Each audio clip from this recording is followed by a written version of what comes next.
Assalamualaikum warahmatullahi wabarakatuh. Di sini saya akan menjelaskan tentang repository project yang sudah dibuat di dalam GitHub. Di bagian ini terlihat nama repository yang kita gunakan, yaitu kelompok 10 SGA. Repository ini menjadi tempat tujuan utama penyimpanan seluruh file project yang kita buat. Semua file yang digunakan dalam tugas sudah dikumpulkan di dalam satu repository ini, sehingga pengelolaan file menjadi lebih terpusat. Pada bagian ini terlihat isi dari repository file disusun dalam bentuk folder atau dalam bentuk file agar terlihat lebih rapi. Dengan penyusunan seperti ini, setiap file memiliki tempat masing-masing, jadi saat ingin membuka atau mencari atau menambahkan juga bisa, proses menjadi lebih mudah, enggak susah. Lalu di sini juga bisa menambahkan file secara langsung ke dalam repository ini. Menggunakan tombol menu add file pada bagian ini. Lalu bisa create new file. Untuk menu ini digunakan untuk membuat file baru secara langsung dari GitHub-nya. Di sini kita bisa kasih nama aja bebas, misalnya contoh. Lalu di sini di bagian ini tersedia area untuk menuliskan isi file. Isi file dapat berupa teks, kode, atau dokumen sederhana. Jadi tanpa menggunakan aplikasi tambahan, file bisa langsung dibuat di sini gitu. Di sini kita ketik aja contoh juga, karena mudah. Setelah selesai file dibuat, sekarang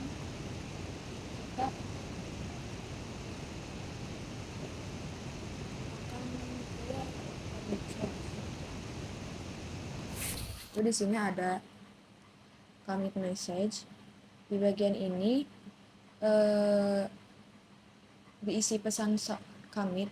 Pesan ini menjelaskan tentang file yang baru kita buat. Setelah itu kita bisa lewat aja langsung ke tombol commit change ini.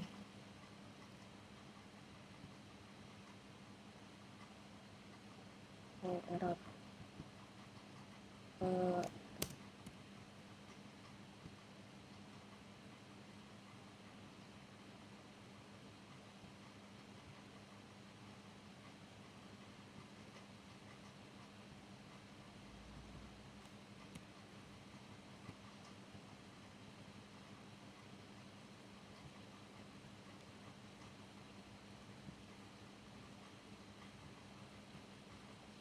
Nah,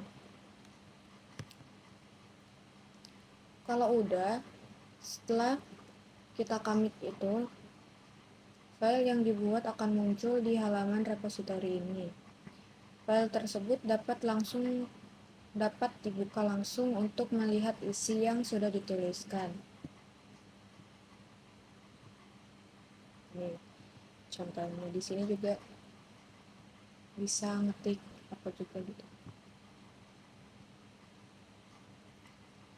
Selain membuat file baru dengan cara ini, kita juga bisa menambahkan file dengan cara upload dari perangkat yang ada di sini. Namun pada bagian ini yang ditampilkan adalah membuat file langsung di repositorinya. Dengan cara ini, file dapat dibuat dan disimpan secara langsung ke dalam repositori yang kita buat, sehingga pengelolaan menjadi lebih praktis. Mungkin selanjutnya akan dijelaskan ke bagian kolaborasi dalam repositori. Selanjutnya, perkenalkan nama saya Afika Mesyara, NPM 2023 131016. Di sini saya akan melanjutkan pembahasan tentang tata cara collab di GitHub sesama tim. Masuk ke setting, Setelah kita klik setting, akan muncul menu seperti ini. Lalu kita klik kolaborator. Setelah itu bakal muncul di GitHub yang udah collab sesama tim seperti ini. Di sini ada Afika, ada Ririn, dan ada Karina. Setelah itu, kalau kita mau nge-add people siapa aja random, contohnya saya ketik semisal namanya Fatih. Nah, di sini kan Fatih Arslan, terus kita klik aja add Fatih. Nah, lalu akan muncul di sini. Setelah itu ada tulisan pending invite. Nah, itu tandanya saya sudah add people untuk ngajakin dia buat collab ke tim GitHub. Setelah itu masuk ke setelah tadi saya sudah me-add people si Fatih, setelah itu nanti ketika si Fatih buka akun GitHub pribadinya akan muncul lonceng, tandanya itu kalau bahwa kita sudah meminta buat collab bersama dia. Nanti ketika dia benar mau collab, dia akan konfirmasi dari permintaan collab kita tersebut. Nah, setelah itu saya akan menjelaskan tata cara bagaimana untuk melihat komentar, masuk ke isu. Nah, setelah kita masuk ke isu, di sini sudah ada komentar dari tim kita yaitu Karina dan Afika. Klik aja komentar tersebut di sini. Lalu kita akan bisa ngebaca apa sih komentar atau saran dari Karina ini. Si Karina sudah ada komentar seperti keren sih, SDD-nya kelihatan rapi dan jelas, strukturnya enak dibaca, jadi gampang kebayang alur sistemnya dari awal sampai akhir. Detailnya juga membantu banget buat implementasi. Nah, di sini juga nanti dari admin kita bakal bisa ngebales komentar si Karina tersebut. Nah, lalu di sini juga ada komentar dari Afika. Nah, di sini komentar Afika bisa dilihat sendiri. Lalu si admin kita Ririn sudah bisa ngebales seperti terima kasih atas apresiasinya dan semoga bermanfaat. Ini menandakan bahwa di GitHub kita udah ada komentar dan saran dari tim dan juga sudah bisa dibalas oleh Ririn yang punya akun GitHub tersebut. Nah, sekian aja dari penjelasan saya tentang tata cara kolaborator sesama tim, tata cara nanti tim juga menerima gimana biar bisa sesama collab, lalu juga gimana tata cara melihat komentar dan gimana caranya si admin bisa ngebalas komentar dari tim tersebut. Sekian dari saya. Terima kasih.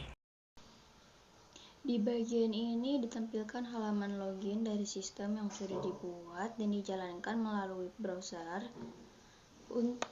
Pada tampilan ini terlihat halaman login yang digunakan sebagai akses masuk ke dalam sistem.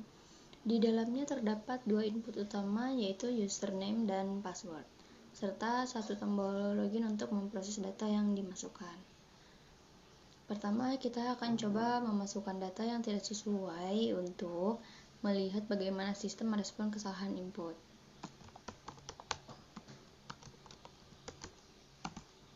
Username dan password diisi dengan data yang tidak sesuai atau tidak terdaftar di sistem. Setelah itu, tombol login ditekan untuk memproses data yang telah dimasukkan. Pada kondisi ini, sistem tidak memberikan akses masuk ke halaman berikutnya. Hal ini terjadi karena data yang dimasukkan tidak sesuai dengan data yang telah ditentukan. Kesalahan ini disebabkan oleh beberapa hal, seperti username yang terdaftar atau password yang tidak cocok. Dengan adanya kondisi ini, sistem dapat membedakan antara data yang valid dan tidak valid. Coba kita login dengan data yang benar. Username dan password ini kita masukkan.